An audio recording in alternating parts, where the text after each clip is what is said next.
BJP party অফিসে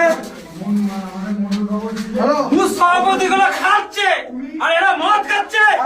জেলা committee থেকে সবকিছু করতে হবে। এই যে মদের গ্লাস ওগুলো ভিডিও টুকটাক আছে, ওরা দেখছি ওগুলো আছে টুকটাক আছে, ঠিক আছে। চাল রয়েছে, এই জন্য পার্টি অফিসের চাবি দিচ্ছিল না, এই জন্য পার্টি অফিসের চাবি দিচ্ছিল না, এই জন্য পার্টি অফিসের চাবি দিচ্ছিল না। এই যে ভাতের চাল এই জন্য পার্টি অফিসের চাবি দিচ্ছিল না এরা। এটা হচ্ছে আমাদের মাতৃভূমি, আমাদের ভারতীয় জনতা পার্টির এটা অফিস। সেখানে কোথায় মদের বোতল নিচে এই কিচেন করেছেন ওনারা কিচেন করেছেন। সবেন হাজরা এন্টারপ্রাইজেস সিটিকোলার আমাদের যে ওনার জিএস আমাদের জেলা জিএস ওই জন্য চাবি গাড়িটা দিতে চাইনি। আজকে কটা বাচ্চা ছটা থেকে 9:30 পর্যন্ত 9:30 পর্যন্ত আমরা এই চাবি নিয়ে আজকে নিচে এই অবস্থা। ওপরে কি আছে জানি না, এখানে দোকানদারি দেখুন। আজকে পার্টিটাকে আমরা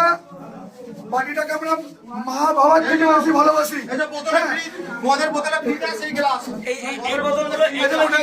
দেখুন কি অবস্থা, দেখুন গ্লাস, সেখানে কেউ হাত দেয়নি। দেখুন আজকে এই জামালপুর বিধানসভা কাটোয়া সাংগঠনিক জেলা জামালপুর বিধানসভা এই পার্টি অফিসে আমি মন্ডল সভাপতি আমরা ছিলাম। আমি 2 নম্বর মন্ডল সভাপতি জগবন্ধু ঘোষ, আর 1 নম্বর মন্ডল সভাপতি ছিল প্রধান চন্দ্র পাল, আর 3 নম্বর ছিল অতুল আলোক, আর 4 নম্বর ছিল পুলকদা। আমরা কোনোদিন ওই পার্টি অফিসে মাতৃভূমিতে আমরা ভারতীয় জনতা পার্টির পার্টি অফিসে কোনোদিন আমরা এই মত কি আমরা কোনো খারাপ ল্যাঙ্গুয়েজ আমরা কোনোদিন ইউজ করিনি। আজকে কি অবস্থা দেখুন, আজকে এই জেলার কি অবস্থা, এই বিধানসভার কি অবস্থা দেখুন। আজকে মা মাটির মতন আমরা কামড়ে বসে থাকি, আমরা ভারতীয় জনতা পার্টি করি, আমরা যেটা পারছি আমি কোনো রকম পাত্তা দেয় না, কোনো রকম চান্স দেয় না।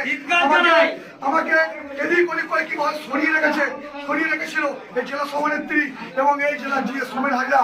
কি অবস্থা করেছে, আমরা দল বিরোধী করি না, আমরা দলের হয়ে কাজ করি সারাদিন রাত।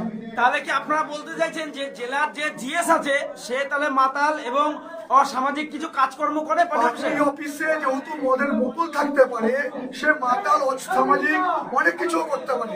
আজকে এটাই প্রমাণ হয়ে গেল আমাদের ভারতীয় জনতা পার্টি বিধানসভা অফিসে মদের বোতল, যেটা কোনোদিনও ছিল না আজ পর্যন্ত। এতদিন আমরা পার্টি করেছি যে কোনোদিনও আমরা কিচেনের মধ্যে আমরা মদের বোতল রাখিনি, কিন্তু সেটা আজকে মদের বোতল আমরা দেখলাম কিচেনে। সব থেকে বড় দুঃখজনক লাগলো এটাই।